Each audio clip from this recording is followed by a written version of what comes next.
Well, hello everyone. So nice to have you here. We warmly welcome you to this webinar, Sustainable Development in Education. My name is Johanna Järvinen-Taubert and I represent an OTTO project partner, Learning Scoop from Finland. And before we go to the actual webinar, I will shortly present you and introduce you our project.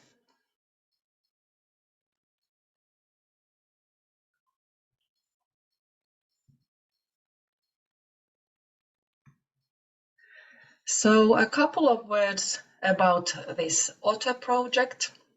First of all, this webinar is Finland's event in this project, and we are recording this session.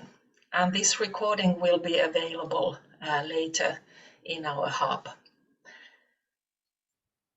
OTTO is the name of the project, and it means that the theme is learning science outside the classroom for a sustainable future. This is 2.5 years project, and it's funded by the European Union. We are altogether 8 partners from 7 different countries, and here you can see the partners. And this is our aim, what we are trying to achieve. We want to increase the interest in scientific topics among young people, among pupils and students, through education outside the classroom methods. And how do we achieve this mission? We have first of all created an education outside classroom hub, which connects teachers and other experts from these partner countries as well as other countries too. We also develop guidelines and tools how to implement education outside classroom, and also what we call OTTO labs. And these OTTO labs, they are an EOC program with a focus on sustainability that we will create during this project. We will pilot it, test it, and then report the outcomes and share the model with everyone interested. But you don't have to wait for when the OTTO Lab program is published. You can already join the hub if you're interested. OTTO Hub is a space where people passionate, like us, about education outside the classroom can connect and share their ideas and experiences. And when registering to this webinar, some of you already said that you are interested to join the hub. So you have been enrolled to the hub, and a link to the hub has been sent to your email. So you can find that link in your email, and you can start participating in the discussion right after this webinar in our hub, if you wish so. You can find there is the international site, live talk section, sustainable development in education, and this webinar. There you can find discussion around these topics. But no worries, if you have not enrolled in our hub yet, you can still do that. There is this not that easy link here, but my colleague Päivi will put that link to the chat box as well. So those who are interested and would like to join the hub, you can find the link there.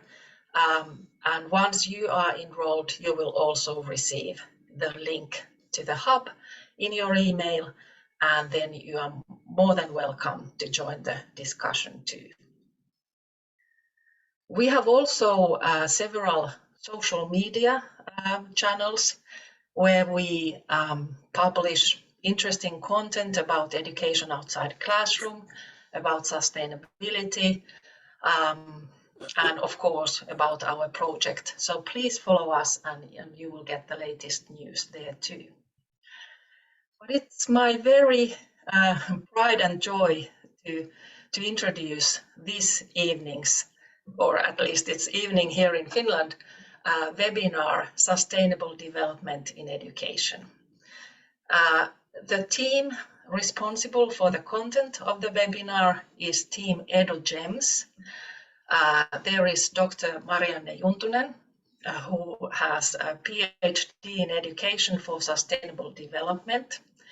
She's also a teacher trainer, and she has been awarded as the most innovative science teacher here in Finland in 2016.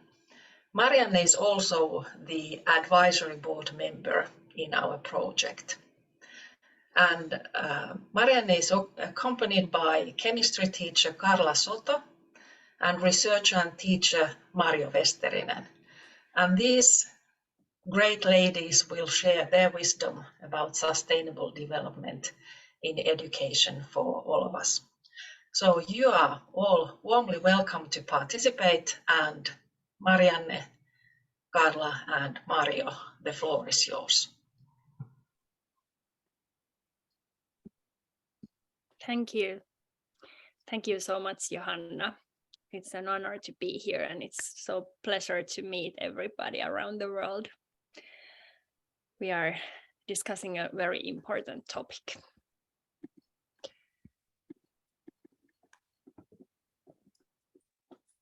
Today's topic is how to transform education through ESD. So we will start by asking you, the participants, that what do you expect to learn today and where are you from?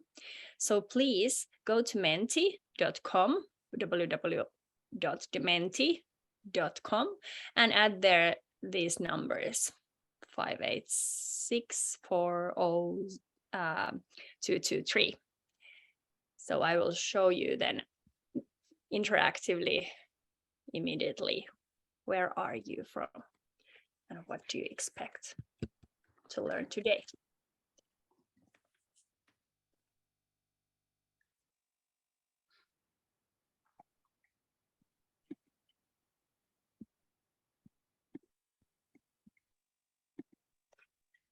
So we should see something live.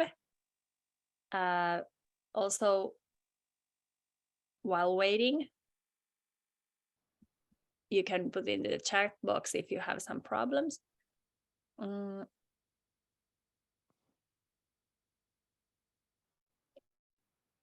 first thing is tips and sustainability, teachers' ideas. So you will see also where are you from. You can answer this one as well. Many of us from Finland, but also should be around the world. Wonderful.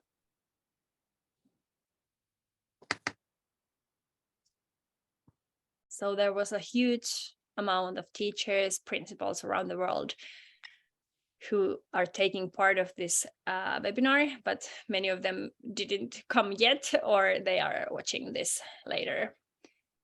That's always the case. Welcome, Mexico, Nepal. And here we see what we expect to learn today. New ideas. I hope we can give those. Inspiration as well. Practices. A lot of new things. Also Vietnam, Lithuania. Welcome. Wonderful. So this Mentimeter is quite nice to collecting ideas, and it's free to use if you want to try it with your students. You get the word cloud, and later we will try also multiple choice questionnaire where you can see immediately the answers of the people participating. Yeah. So let's go back to our presentation. So today we will talk about the background of this issue, sustainable development in education, the sustainable development hierarchy, planetary boundaries, transformation in a society, concerns in the level of a student and teacher, the ESD and learning goals in general, and the solutions and examples which are coming all during the presentations, also in the form of pictures and photos. In the end, you can also get a certificate and free lesson plans. So feel free to ask questions in the chat box, so our team will surely answer those, and we can take some time in the end of this presentation for the questions and answers. And before introducing my story, telling my story, and we will look at the concepts that are often coming up when we are talking about sustainable development in education. So you may have heard about climate education, sustainability education, nature education, outdoor education, inquiry-based, project-based, phenomenon-based, student-centered, many kinds of concepts which might make us even a bit confused that which of these should I focus. And the good thing I found out that the education for sustainable development really can include all of these. So it's a possibility that education for sustainable development within the projects can be all of these. 2001, back in 2001, there was a student called Marianne who had the inner motivation to know more about the life cycle of a shampoo. So I was watching a shampoo bottle at home, and I was thinking that what are all these substances that really I'm using these and this, and it's going to the sewage, to the water streams, it's going to the rivers and lakes. And what happens to the substances there? Are the fish eating it? Is it come to our food? And where is it from? Where did it come to this shampoo bottle? So that made me interested in chemistry. And then I found out at the university that no one is really talking about the life cycles of products, of substances, or the ethics behind the products. So therefore, I thought that it's very important to take part to the education, how it's been taught at the different levels. And since then, I've been teaching very small children and teachers and teenagers and all age levels from different schools around Finland. And my professor, Maja Aksela, whose photo is also there, was using positive pedagogy to support her students. So there I got the experience how important the positive pedagogy was, that someone is believing in you. Someone believes that you can make the change. So I hope we can deliver this kind of ideology towards you as teachers and principals, and also towards you, so that you can then get inspiration to use it with your students. It's good to define sustainable development. Might be already you might be already familiar with it. That it is development that meets the needs of the present without compromising the ability of future generations to meet their own needs. And that's stated by Brundtland, 1987 already. And then it says that future generations. Do you think it means only people, or could it mean even all living beings? So just a question for you, that you can put your thoughts into the chat box, that to whom do you extend your compassion and kindness? Are you focusing on the kind of like the survival of yourself and your own family and perhaps your own community, or can you extend the compassion to your own country, people, only like all people, or could even all animals we also are animals. So, or animals, could they be also considered, or even the plants and all living beings like that it's valuable that they all are somehow supported, protected, and that they have self-value.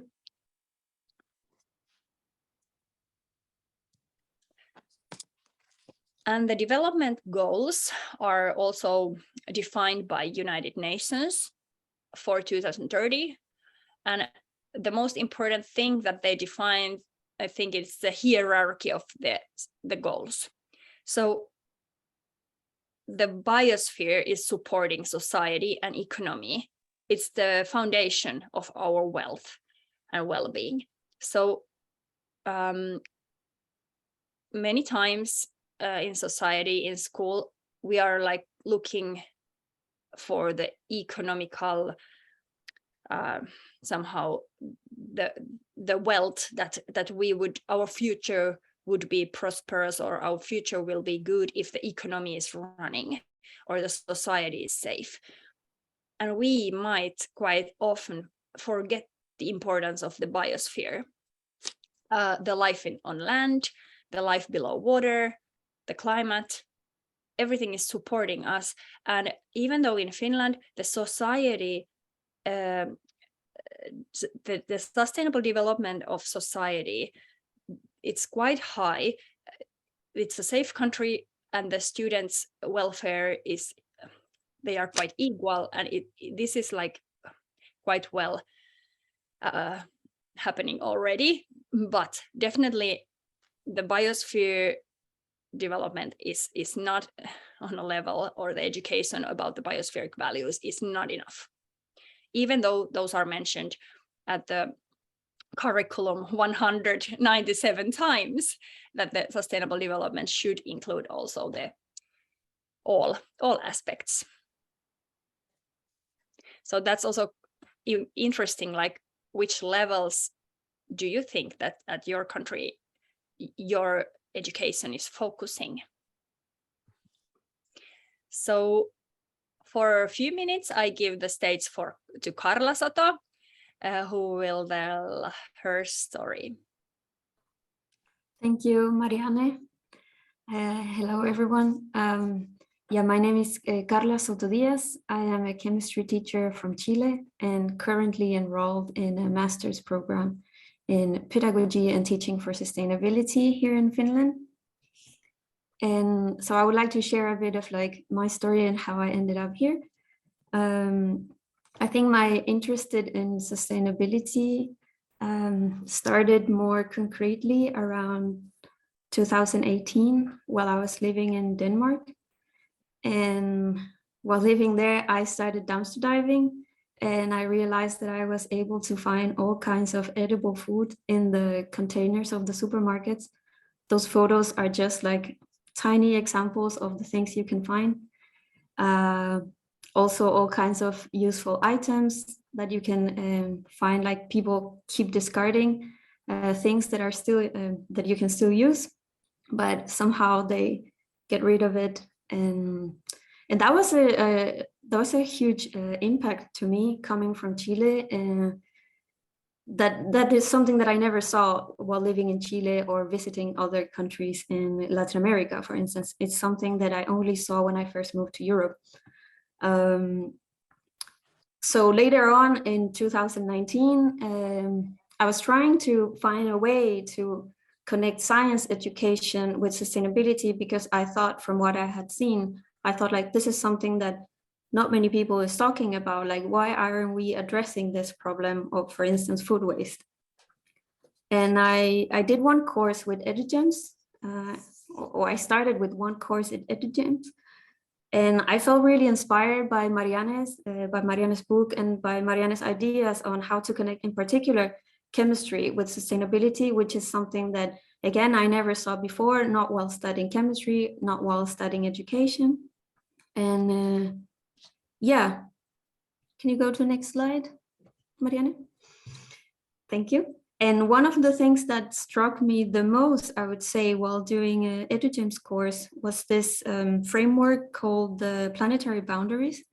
like as you can see in this image. I don't know if you are familiar with this framework. I'm gonna leave you guys a link where you can also find more information if you're interested in planetary boundaries. Just 1 second. And I think this particular idea or this particular image that you're seeing here that show us like how we as humanity or how planet Earth is responding to the human changes that we have imposed. For instance, if we check climate change, we're far beyond this safe operating space, meaning that Earth cannot cannot predict what's gonna how Earth is gonna react to in particular climate change. And when we check, for instance, the biochemical flows, phosphorus and nitrogen, this was something that really shocked me, because I remember studying chemistry, how we insist in this idea that as a scientist, we can modify nature for our benefit, and how we praise discoveries that for instance, in the particular case of nitrogen, we give Nobel Prizes to people that can, or scientists that can change and alter and fix nitrogen from the earth to turn it into fertilizers. And that created such disbalance that now it's beyond the planetary boundaries. But where is that discussion in chemistry? Are we teaching considering this crisis? That's my question there. From my experience, that never happened, or I don't remember a discussion about like environmental consequences of chemical reactions or changes in the environment caused by this manipulation that we call science, or that we do for the sake of science. Can we go to the next slide? And in this, for me, it seems obvious, and I think like there's increasing agreement that we need to move towards sustainable societies. We are looking for a way to rebuild our society in a more ecological way, or with an ecological oriented manner. And there's also like serious critiques to the current dominant economic system that we have. There's just one side there, that the failure to bend global emissions stems from the existing paradigm of progress that basically resists to change, or that we need to understand also that the basis of the crisis that we're seeing, it's rooted in our current dominant socioeconomic system that privilege exploitation of natural resources without considering the environment. But I think that we can still find inspiration, particularly during the last years. I have found good ideas in, for instance, the degrowth movement, some ideas in circular economy. I was surprised also to feel very inspired by social movements, ecofeminism, and even decolonization. So, Marianne, do you want to say something extra here? Something else? Yeah, reading lately a book about Green New Deal. It's just interesting that, and like remarkable, that we really need to also have something to say about the economy when we want to do the change. So we want more low carbon jobs, which might be arts, like healthcare, education, distributed energy systems, renewable energy systems which are owned by communities, that the communities should get stronger, more self-sufficient, democratic, and like praise the human rights, planetary rights. So we need other kinds of measurements for the progress, than GDP.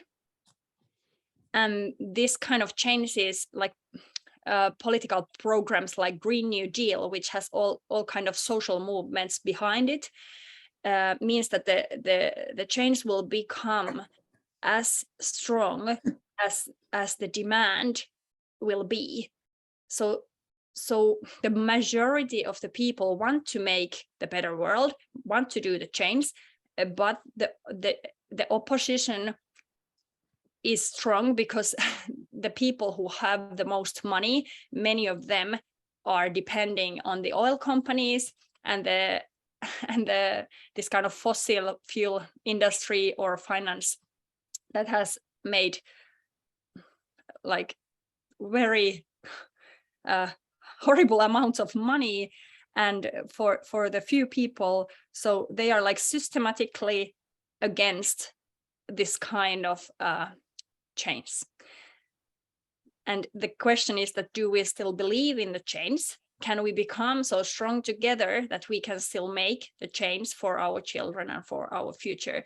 So actually, like, the moderate actions are not enough, because the moderate actions end up to the very radical outcomes when we see the storms, fires, droughts, so which are far from natural phenomena these days.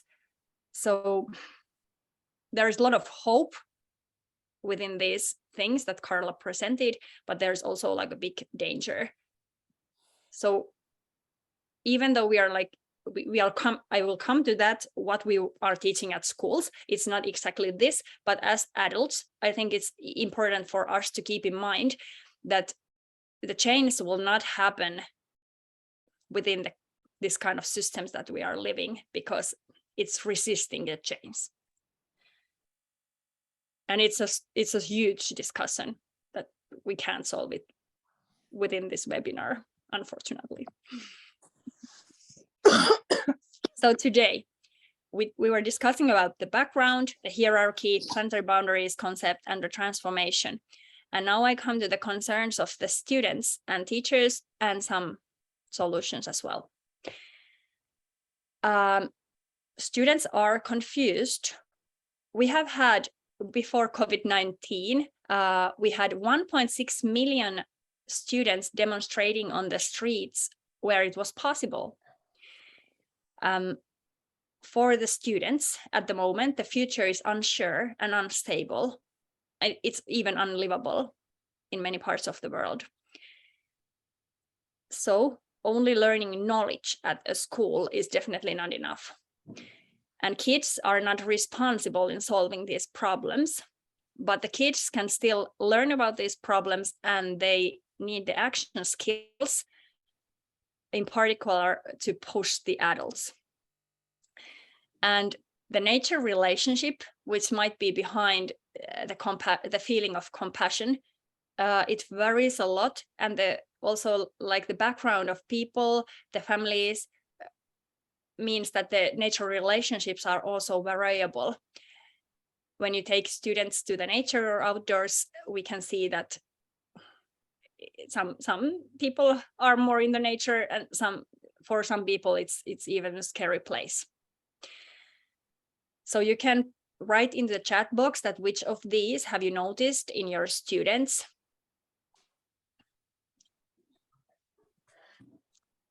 And as a solution, we want to transform the whole societies through ESD, which is one part of the change.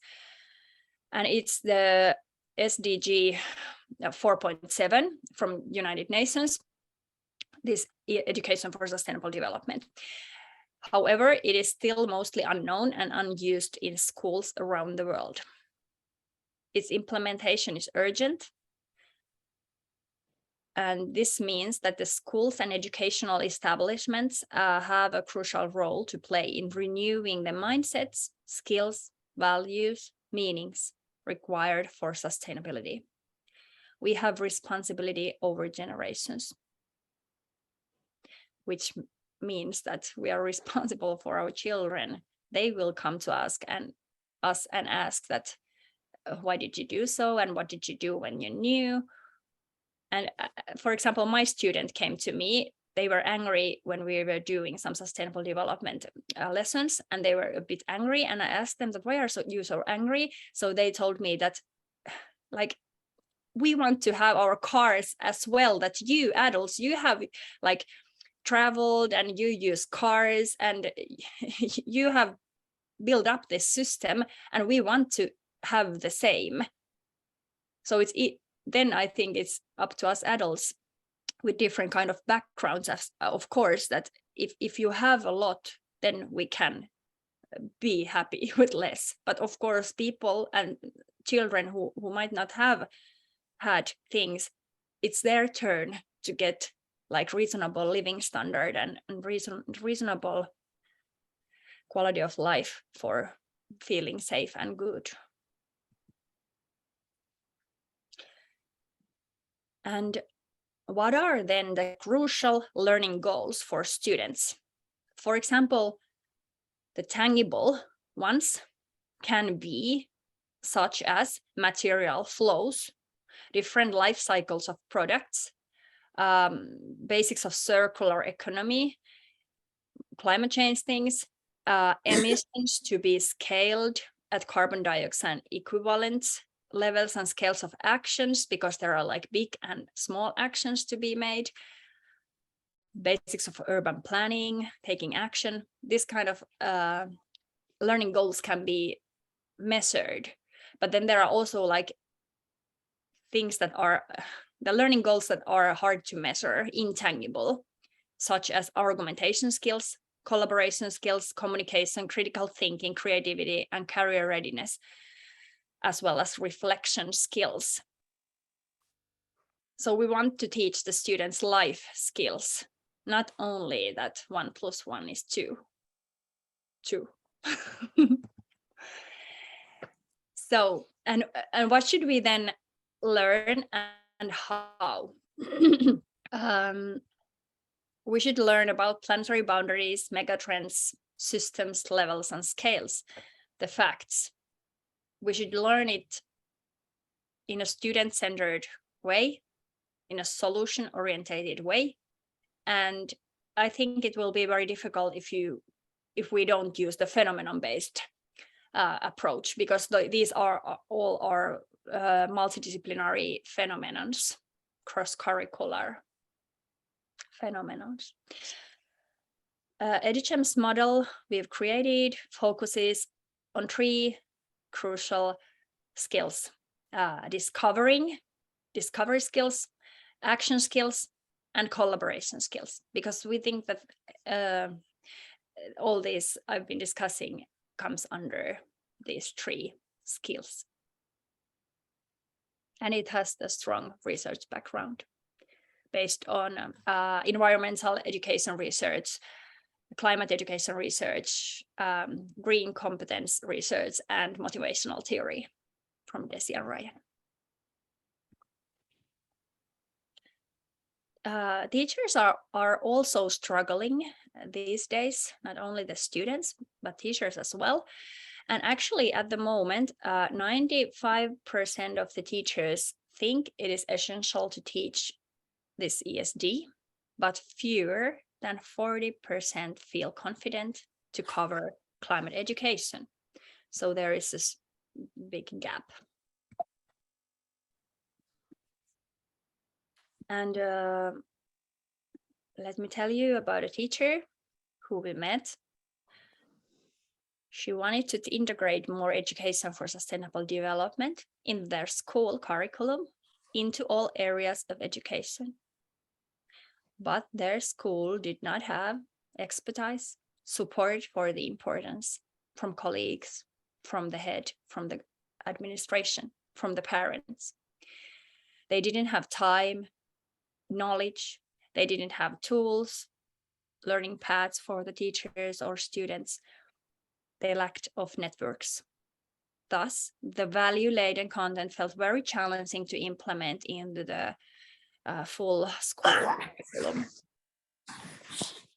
And actually, this teacher, was it she or he, was from Venezuela. from Nigeria, Philippines, Pakistan, Nepal, Moldova, Honduras, India, Thailand, Cyprus, you name it. So we've trained teachers around the world, and these are the problems they face. So let me ask you one question more in Mentimeter. So I hope you still feel motivated to continue. Do you relate to any of these challenges? And I had to create another code for this question. So please put to the menti.com again, numbers 72832983, and we'll check that.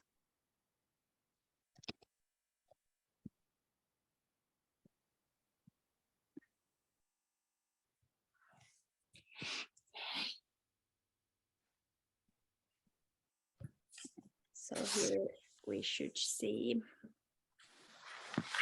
which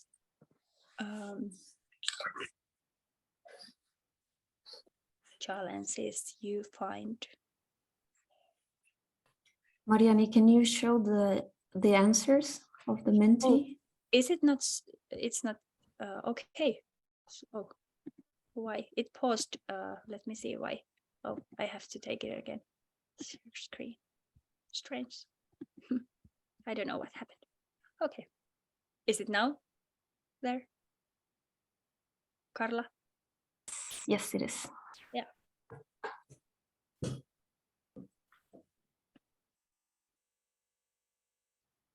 So time and tools leading, but also the support makes, the lack of support makes us unsure,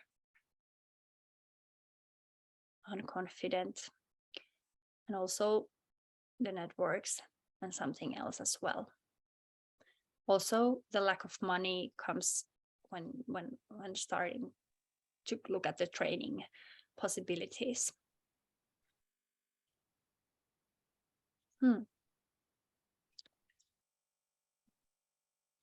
So I think most of the people answered. And then I go back to the presentation. Oh, it's paused again. Okay.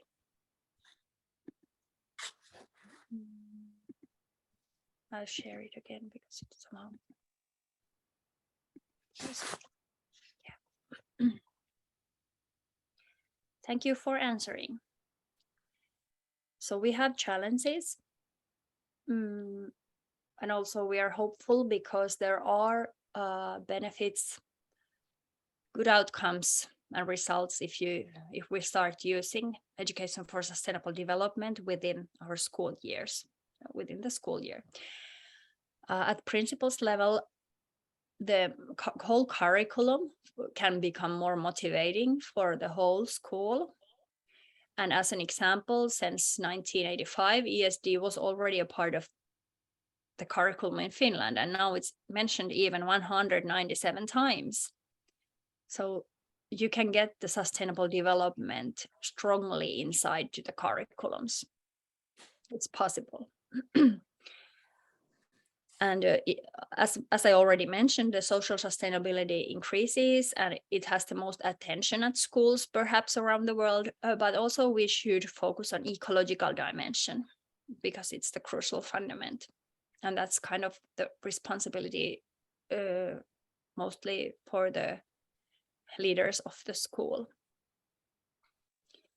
And the teachers, they learn 21st century teaching pedagogies, positive pedagogy. They learn how to use STEAM pedagogy for sustainable development. I will explain it shortly what it is. They get inner motivation for their work. They think that this is important.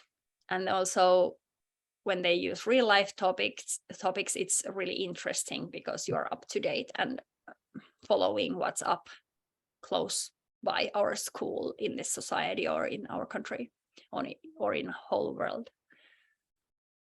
And students, they learn collaboration, communication, critical thinking, creativity, inner motivation also. So things that they really need in life or skills. And again, just a reminder that now we are coming to the end of the presentation, but there are also a lot of solutions and examples left. So it's not a short, short in end. We have a lot of good examples and I'm happy to share those. So one experience, there is a multidisciplinary learning module in Finland, which involves freedom to choose for the students. We must have those at least once and one per year, and it has to be a week long and a minimum 3 subjects should be involved.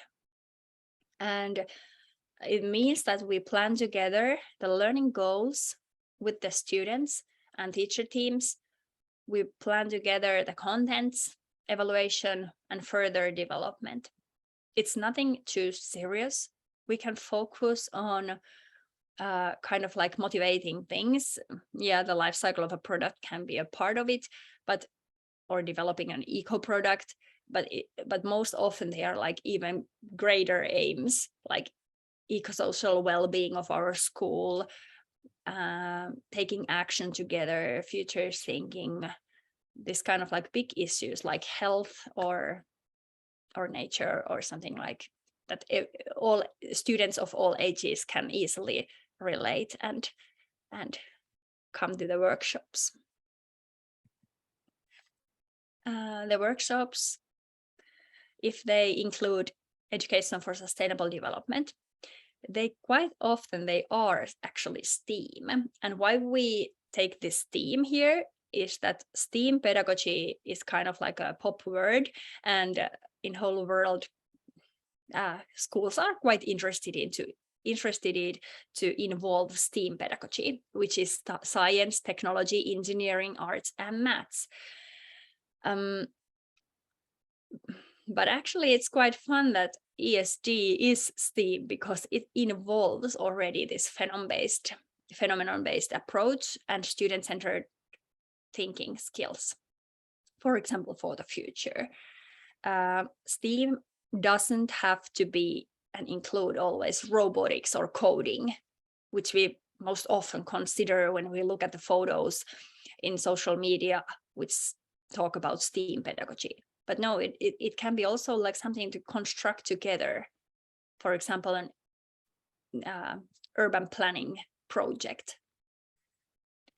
And just to remind us that the students as well, that within this project, that the future is just not happening.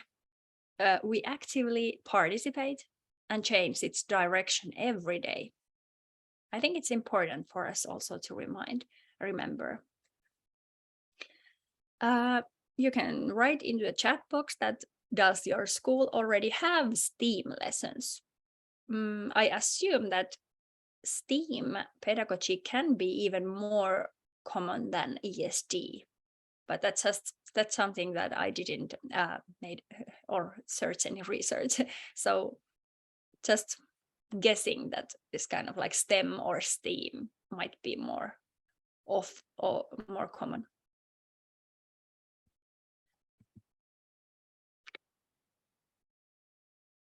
So there, when I did the doctoral thesis about education for sustainable development, I was studying what kind of lesson plans are all over the world in the internet. Of course, it was mostly focusing what is there in English language. I also speak German and Swedish language, but still, like obviously many of your languages like Czech or Thailand or Thai language or Nepalese or many your languages, really I can't read what's out there, and there is definitely a lot.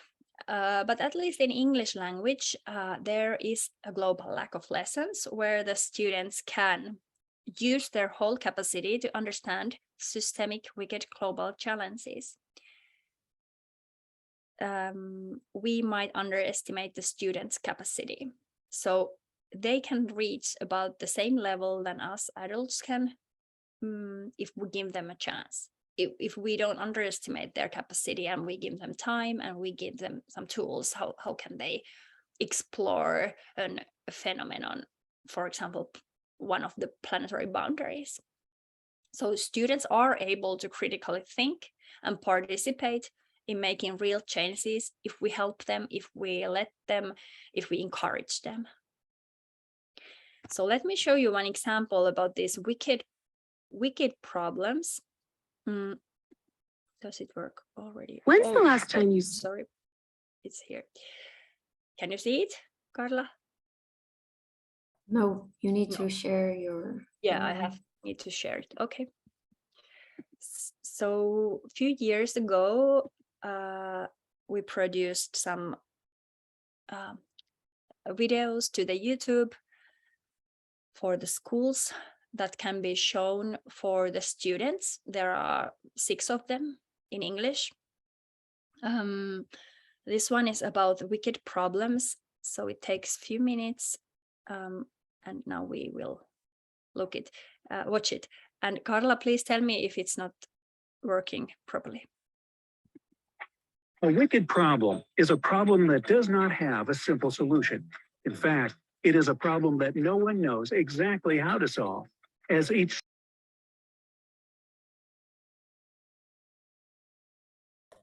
You cannot mute yourself, then we cannot hear the... Marianne?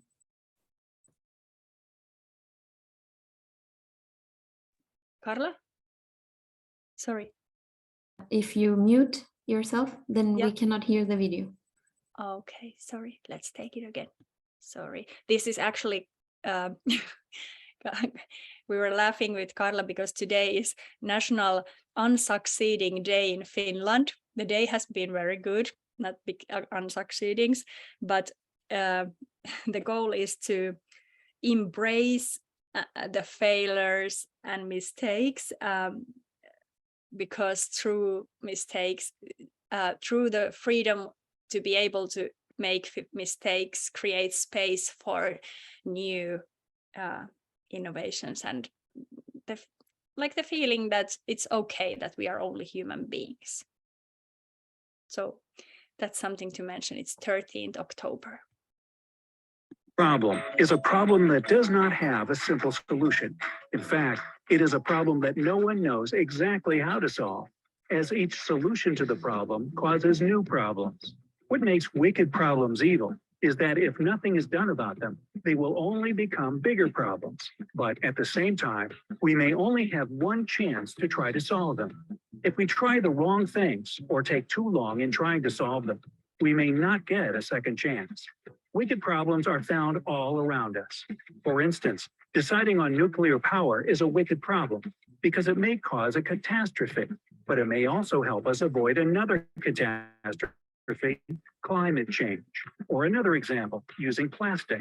Plastic helps protect our food, and it is more durable and moldable than many other products. However, plastic waste kills animals, and currently scientists are doing research to find out whether microplastics can be found even in our drinking water.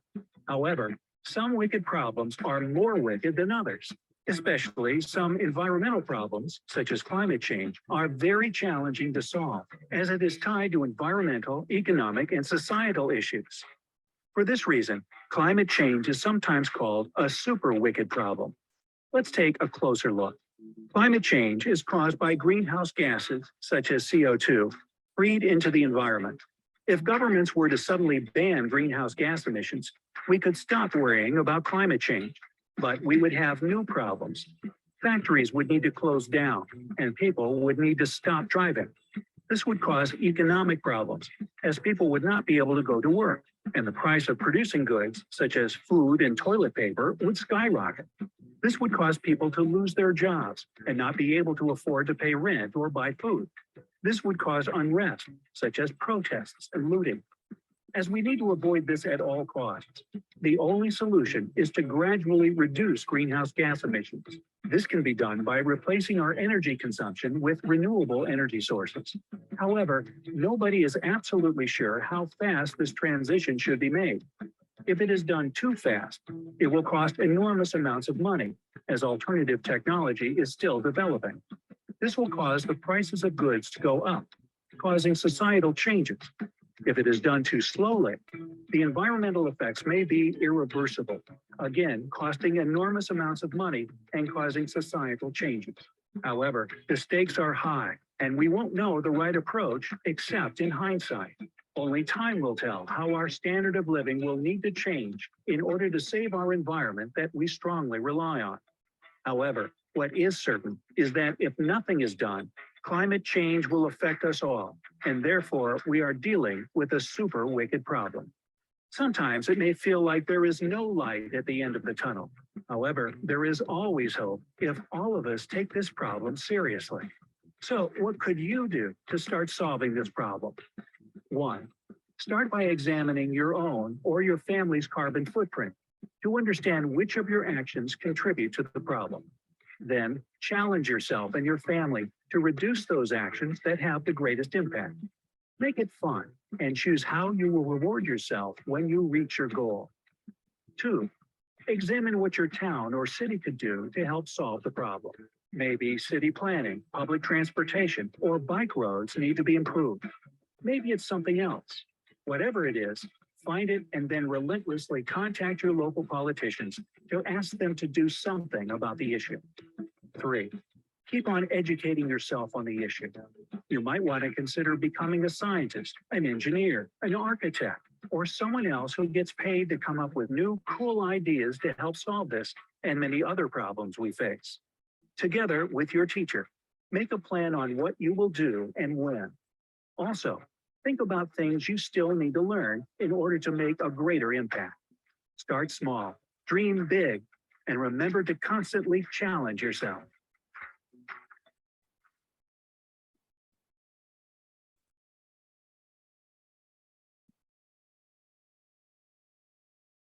Yeah.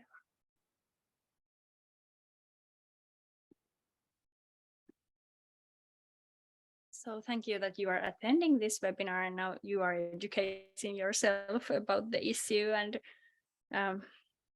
feel free to take a look at those other videos as well. Well, we will collect you all the links after the webinar. You will see them. In the end, we will give you the resource where is a set of all the links as well. So yeah, big issues. And because knowing this challenge that we are facing, we have been formulating a path, the whole school approach, and this Future Innovators STEAM for Sustainable Development program is coming in 2023. So this is our solution on this problem. There is a lot of free resources in the internet, so this is just simply one alternative. We will show you others as well. So one case from our school, we have an environmental action group, which has students from 9 years up to 14 years. Together, we take them at any lessons and come together during a school day once in a month. And then we plan some actions that then like the whole school can take part to these actions. And they wanted to do this year school garden, composting, better recycling. They wanted to educate the younger students about energy saving during the energy saving week. They wanted to arrange a sharing toys day for the smaller students and some vegan food tasting. They also were drawing on the streets some statements. Here says that save the nature. Mario, are you there? If you want to talk about the outdoor education, the stage is yours for 4 slides. Thank you, Marianne. Can you hear me now? Yeah, very well. Okay, good. I have had some problems with net connection, so now I'm not turning my video on, but you can see my picture too. So hello, my name is Maria Westerinen, and I'm a teacher and a PhD student from Lapland, Finland. I'm a class teacher and a health education teacher and a master of education. Currently, I'm writing my dissertation about education for sustainable development. Sustainability is an important value for me, and I try to live life with sustainability in mind. So now I study sustainability competencies, meaning knowledge, skills, and values required for sustainability in primary school education. And a few words of outdoor education and ESD. It is shown in many studies that individual connection with nature is associated with higher pro-environmental behaviors and attitudes.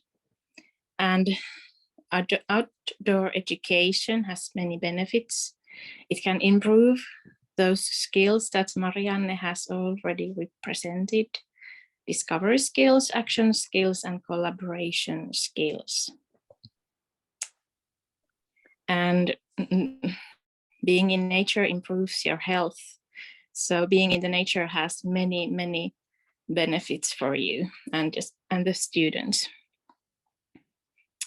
Outdoor education doesn't mean expensive trips. You can work in your own schoolyard and nearby and have lessons there. And there's a question: how is outdoor education at your school?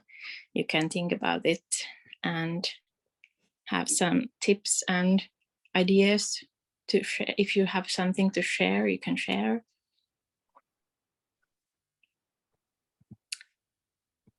And I have some examples too. In Finland, teachers are used to take classes outside, so it's quite natural for us. But of course, biology, it's natural that you can go on and check what is living there around you. Is there some plants, some animals moving around? And of course, geography. I have seen students, for example, drawing a map to the ground. It can be the map of your own country, or even in a bigger area, like we have drawn a map of the Europe in our school to the ground with chalk. Maths you can do, you can count stuff, and languages, learn new words, and PE. And of course, adult education is a good way to have this multidisciplinary projects too. So and children. PE is physical education, right? Yes, yeah. Physical education, exactly. So children are very good at inventing games by themselves. And there is the picture of the 10 sticks on a board that it's like a hide and seek game, right? Yeah. Yes. And of course, there is arts. You can use nature materials and create pieces of art. It doesn't have to look like this in the picture, but here's one example. This is a mandala made of leaves and flowers. And of course, it is not the one child that has done this. This has been done together with a group, and working together improves collaboration skills as well. So let your students be creative and use their imagination. They are very good at it. And that's about it. I'd like to see some comments if you have any. But Yeah, we thank can take you. the time for questions and answers soon, but also like only few slides more about positive pedagogy, which is easy to support outdoors while encouraging the students to learn to do things. Outdoors is also less stressful, and it's also like, of course, our duty to ensure it's safe. But also by safety, I mean that regarding positive pedagogy, that is an experience where you still could relax at school, that you could be somehow valued as a participator. Your opinions would be valued, how the students think that they could even enjoy the school day, or how they feel that they are enough, that their work is enough. So it's also a lot about the feedback, how to formulate it to be supportive and strength-based, so that we first give the strength comments and then something that you could perhaps develop in opposition, that we would only tell that, okay, this is wrong and this is wrong and this is bad. About the relaxing atmosphere, there is also a photo of a presentation moment, which has been created into a way that the students would not be so stressed, or that they have a possibility to better to relax, and that everyone's voice can be heard. And I put their heart student because my professor always had that on her wall, that there is a student inside the heart, because that's the most important part of the school. Few other examples, how to create a learning environment where every student is equal enough and have a chance to succeed. For example, this is from our school, from our special teacher. She has this kind of signs that rather than like, instead of always saying a student that don't run or don't interrupt, we tell them that what are they expected to do.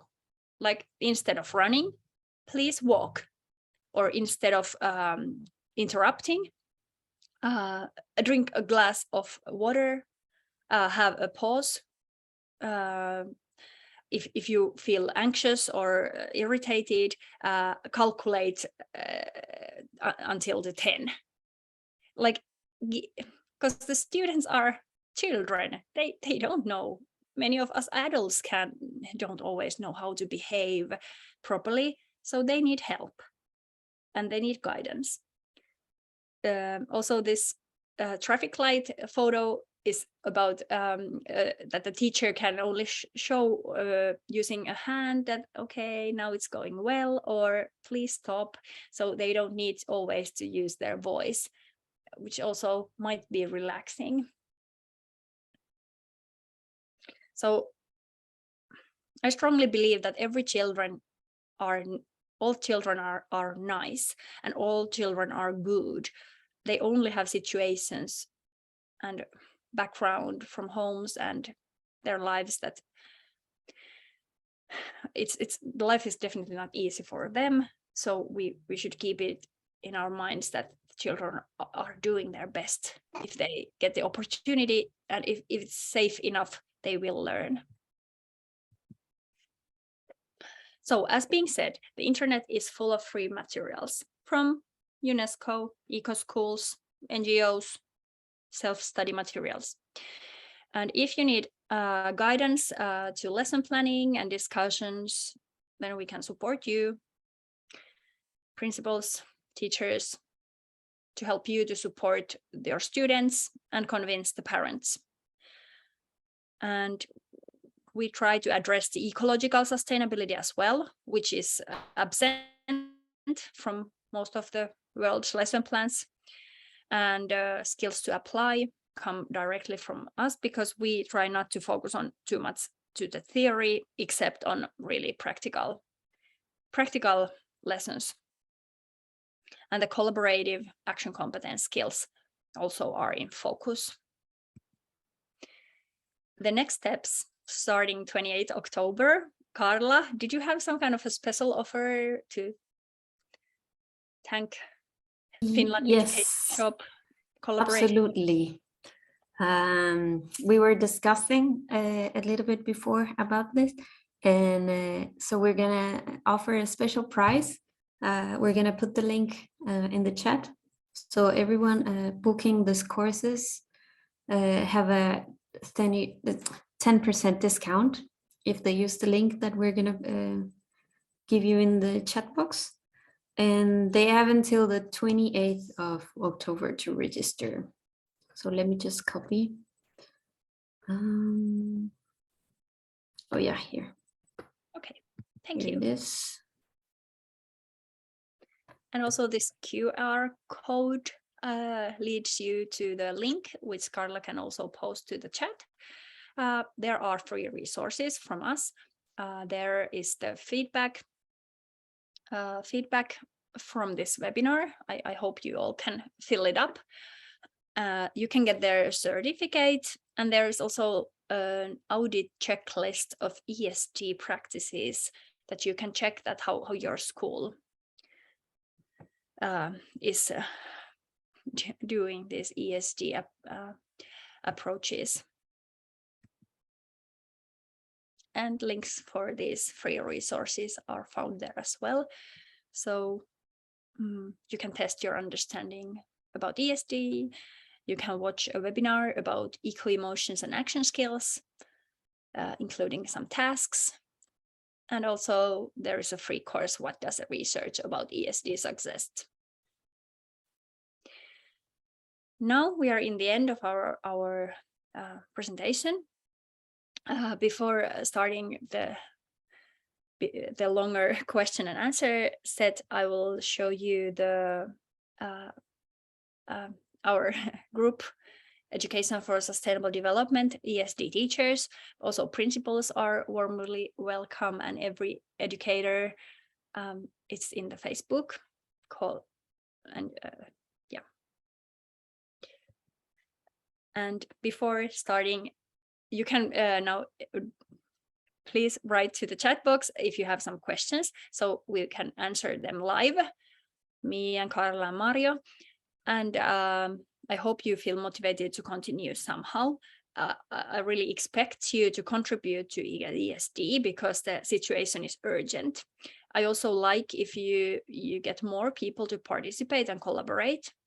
And I'm more than happy if your school unites behind the scientific facts, and if you have a possibility to become like brave activists as possible for the better world.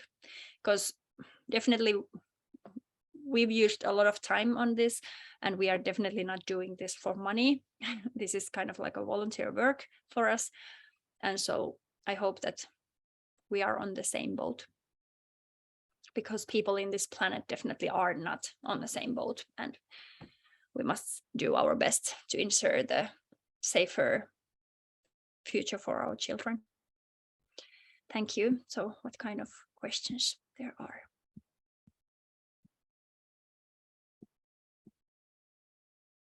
Okay, question 1. What are some pedagogical methods and methodologies that we can use to promote ESD from different perspectives from the global north and the global south as a response to COP26?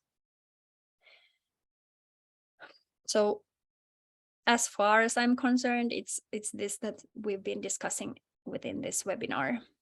So action skills and collaboration skills, and discovering what are the action possibilities at your community, because the local is global.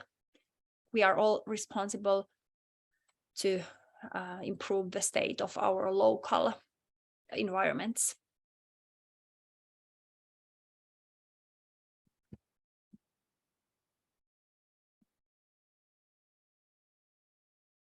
Hope that answered to your question, Dong Silb.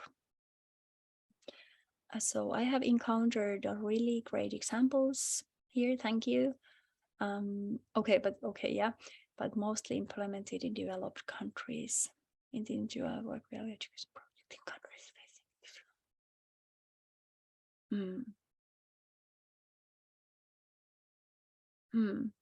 Yeah, that's the situation in many parts of the world, which makes me also very sad. That's really daily life for most of the teachers in the world, that they have large groups, and also the environment that is insecure to walk into the school or drive a bike. Start where you can. You can't change everything at once. You can aim to changing everything. Yeah, we can. We must address all this injustice. We must address all the injustice together, like racism, sexism, colonialism, capitalism, everything together. They are bound together. How we use the resources, people in this world. But at the local actor, as a teacher, you just, my advice, if I know anything about your situation, but just take some projects that you are enthusiastic, which gives you energy, hope, focus on something.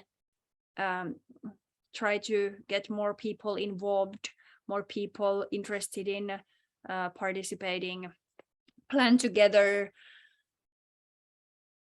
try to affect the local politics as well, and convince the principals. If you are a teacher, you can ask your principal to join our courses. We have a free letter. If you send an email to info.edugems.fi, I'll write it here, so we can give you a letter that you can give to your principals, so that they would feel more motivated to join themselves. Yeah, and also to Ali Cabrera,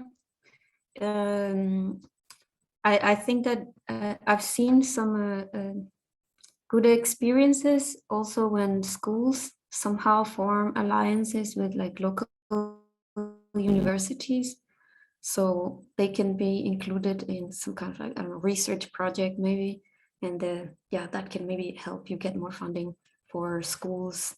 I know that doesn't apply to all schools, like maybe there's one university in a region, but I've seen some successful experiences in global south, or not developed countries, not rich nations, of something like that.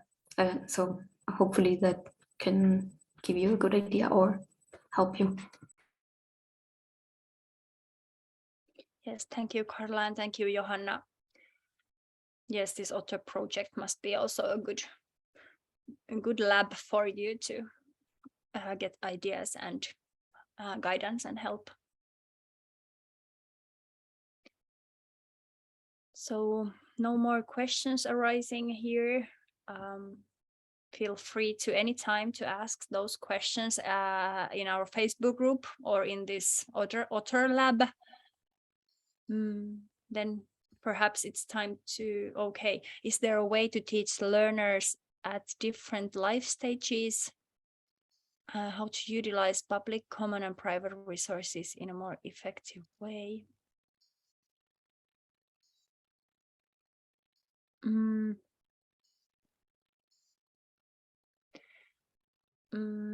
I'm not sure if I understand the question right. Carla, did you understand this question, or like there are a lot of resources? Maybe the life cycle analysis could be a lesson plan to help better understand resources. And okay, does this mean natural resources? Because I was thinking about some kind of like learning resources. But if this means natural resources, yes, then definitely understanding about product life cycles and Earth systems, how all the things we have are coming out of the natural resources. So how to create better circulation of substances, materials, energy, this kind of approach together. It's a long learning journey. It will take a long time to get, but the basics can be still learned quite easily. But I mean, the details are like endless task for us all, like lifelong learning task.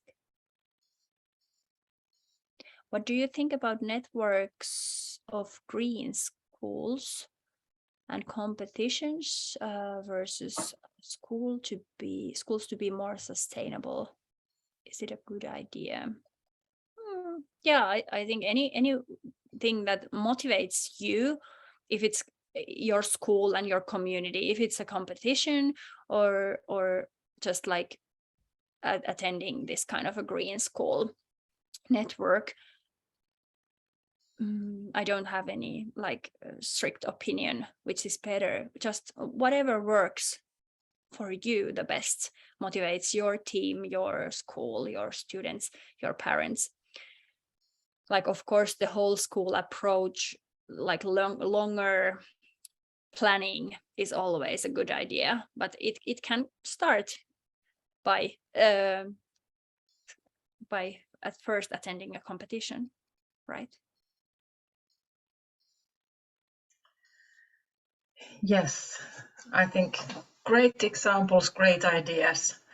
And since I know that many people have reserved a certain time for the webinar, I think we can all continue this interesting discussion in our hub, if that's possible. But before that, I would like to thank you, Team EduGems, Marianne, Carla, and Mario. Thank you so much for your inspiring presentation. It gave me, at least, many new ideas and perspectives. And I also want to thank everyone who participated today. And we so much hope that all of you who are interested in these topics would join our hub. We would also be delighted if Marianne, Carla, and Mario can join and maybe continue these discussions there. In the hub, there will be not only these discussions, but also interesting materials and also other events after this one. So please check it out.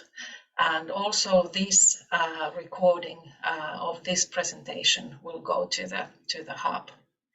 But on behalf of the whole Otter team, I want to thank everyone who was present today.